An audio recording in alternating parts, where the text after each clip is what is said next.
तरीकों से आपके अपलाइन सक्सेसफुल हुए हैं, उन्हीं तरीकों को बोलते हैं सिस्टम। तो आज की सेशन में हम आपको वो तरीके बताएंगे जिनको हम लोगों ने इस्तेमाल किए थे जब हम बिजनेस में आपके जैसे थे। हम आपको वो इवेंट बताएंगे, वो एक्टिविटी बताएंगे जिन इवेंट और एक्टिविटियों को हम लोगों ने मैनेज किया था जब हम आपके लेवल पे थे, जिससे हमारे बिजनेस कई गुना रफ्तार से बढ़ी है और जिससे हमारे बिजनेस में कई गुना फास्ट ग्रोथ हुई है। अब जरूरी नहीं है, यहां पे दो तरीके से काम होता है। एक अपने तरीके से, अपने तरीके का मतलब है हम अपनी मर्जी से उठते हैं, जागते हैं, मन किया तो प्लान करते हैं, फॉलोअप करते हैं, टीम बनाते हैं, that is the one way. और दूसरा तरीका होता है सिस्टम के तरीके से। तो बड़ा काम अगर हमें करना है तो हमेशा सिस्टम का सहारा लेना पड़ेगा। मैं आपको दो डिफरेंस दिखाता हूं, आगे आना। अगर कोई अपने तरीके से काम करता है, मतलब विदाउट सिस्टम काम करता है, तो ये होगी रफ्तार। मतलब विदाउट सिस्टम काम करने का मतलब है कि हम पैदल ही दौड़ रहे हैं अपने सफर में, अकेले ही दौड़ रहे हैं अपने सफर में, वो होती है रफ्तार। और अगर सिस्टम के साथ काम किया तो, बगल वाला दिखाई दे रहा है, हाँ, वो होगी रफ्तार। सिस्टम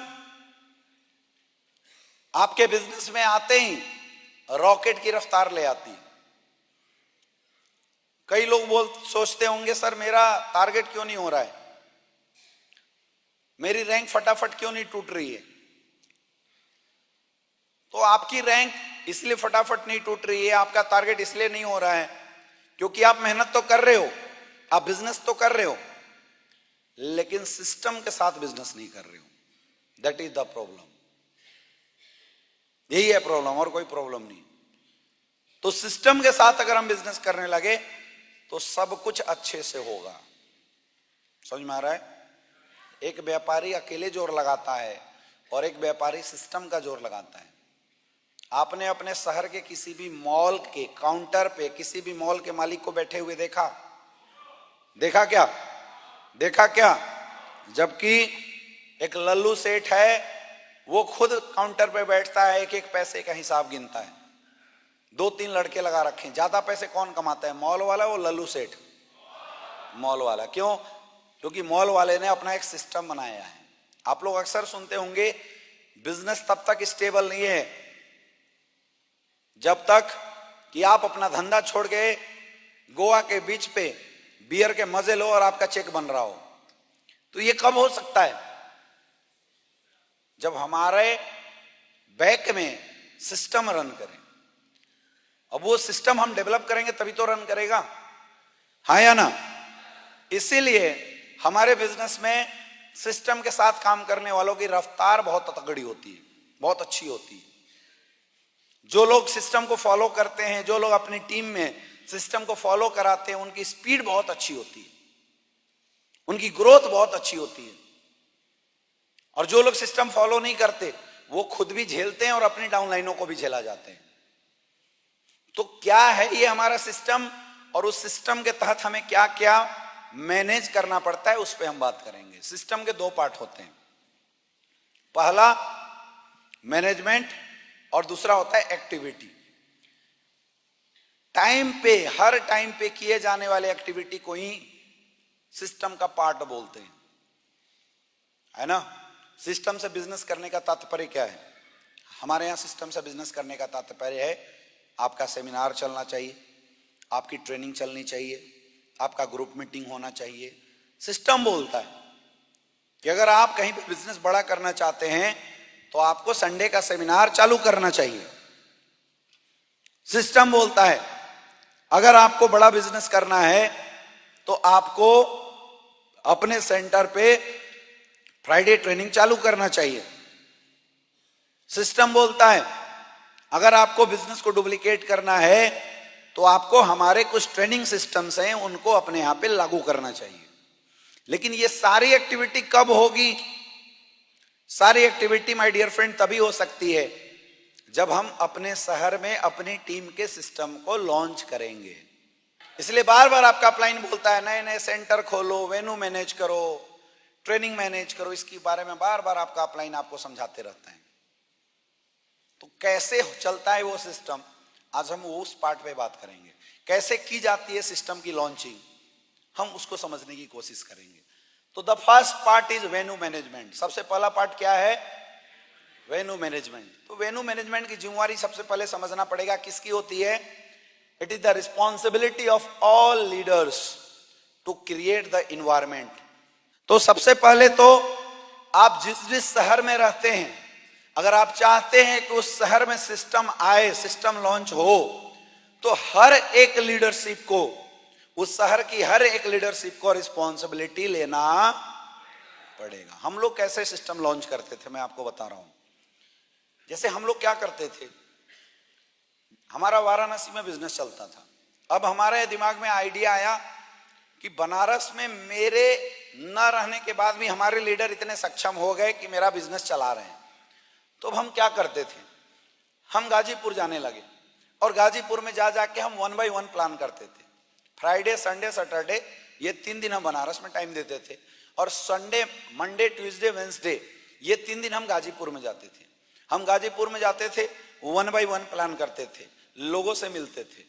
जिस दिन हमारी 20-25 लोगों की टीम 1 by 1 करते ज्वाइनिंग आ गई, तो जैसे 25 लोगों की ज्वाइनिंग आती, फिर हम उस शहर में सिस्टम की लॉन्चिंग करते थे। कैसे? हमने 25 लोगों की टीम बनाई और उसमें से 10 से 12 सीरियस लोगों को सेलेक्ट किया। उन सीरियस लोगों को सेलेक्ट करके फिर हम एक कोर कमेटी बनाते थे उस शहर में। तो कोर कमेटी जनरली 5 लोगों की होती है या 12 लोगों की। तो 5 लोगों की एक कोर कमेटी बना दिया। एक बंदे को हमने बनाया सिटी होस्ट, एक को बनाते थे को होस्ट, और 3 लोग होते थे कोर कमेटी इंचार्ज। 3 से 7 लोग हो सकते हैं, 3 से 5 लोग। तो एक होता था सिटी होस्ट, जो वहां का सीनियर लीडर था, जिसके माध्यम से हम सिस्टम चलाना चाहते हैं। दूसरा होता है को होस्ट, कि अगर पहला गायब तो दूसरा संभाल सकता है।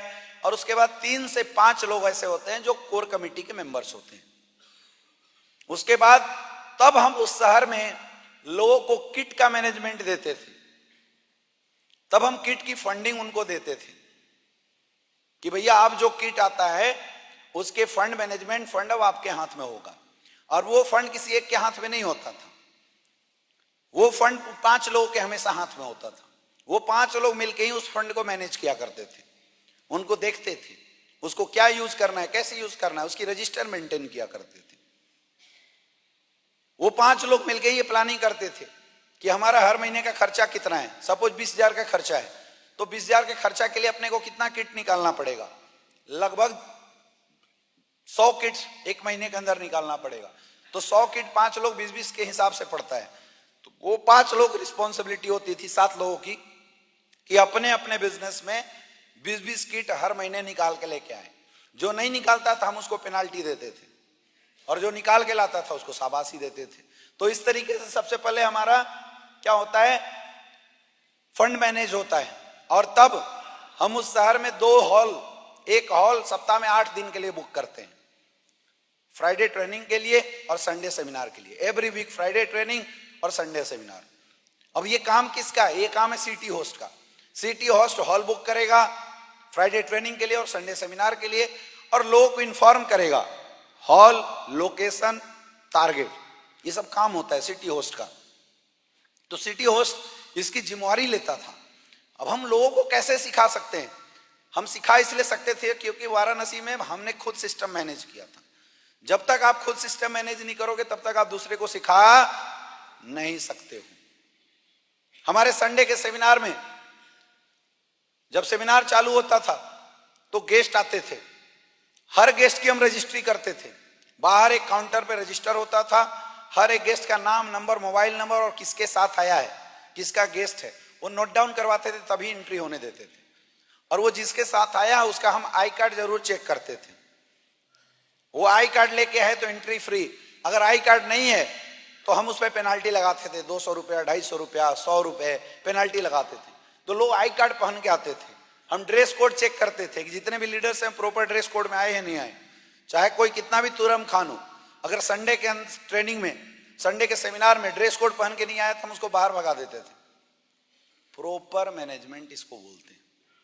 सेम फ्राइडे की जब हमारी ट्रेनिंग होती थी तो फ्राइडे की ट्रेनिंग में भी हम लोग वैसे ही मैनेज करते थे। सारे लोग आते थे, पहले रजिस्टर मेंटेन होता था, आज कितने लोग आए, सबकी एंट्री होती थी और हम उससे ट्रैक करते थे कि कितने लोग कंटिन्यूअसली हमारे ज्वाइन हो रहे हैं और कितने लोग हमारे सिस्टम के पार्ट बन रहे हैं, मतलब हमारी फ्राइडे ट्रेनिंग को अटेंड कर रहे हैं। प्रॉपर लिखित मेंटेनेंस होता था। तो इसमें यही चीजें सीखने की जरूरत है कि इन चीजों को हम कैसे मैनेज करें, इनको हम कैसे ऑर्गेनाइज करें, है ना। जब हम ऑर्गेनाइज करें तो प्रॉपर हम सिस्टम को रन कैसे कराएं, क्राउड की मैनेजमेंट कैसे करें, क्लैपिंग मैनेजमेंट कैसे करें। हम अपनी टीम को मॉक प्रैक्टिस कराते थे और सिखाते थे कि जब हेल्थ अवेयरनेस चल रहा है तो कहां कहां आपको तालियां बजानी है। नए लोग कभी ताली नहीं बजाते, तो माहौल बनाने के लिए हमें अपने डाउनलाइनों को सिखाना होता है, ये फलना पार्टिकुलर जगह पे तुम्हें ताली बजाना है, तो ताली बजने से माहौल होता है। क्राउड मैनेजमेंट, भीड़ भाग रही है तो कैसे भीड़ को कंट्रोल करना है, ये सब ट्रेनिंग हम लोग दिया करते थे अपनी टीमों को, सब कुछ बताते थे। डिसिप्लिन, टाइम मैनेजमेंट, ये सब कुछ हमें सिखाना होता है। जब इस सब कुछ को हम प्रॉपर हैंडल करेंगे तब जाके हमारा सिस्टम रन करेगा।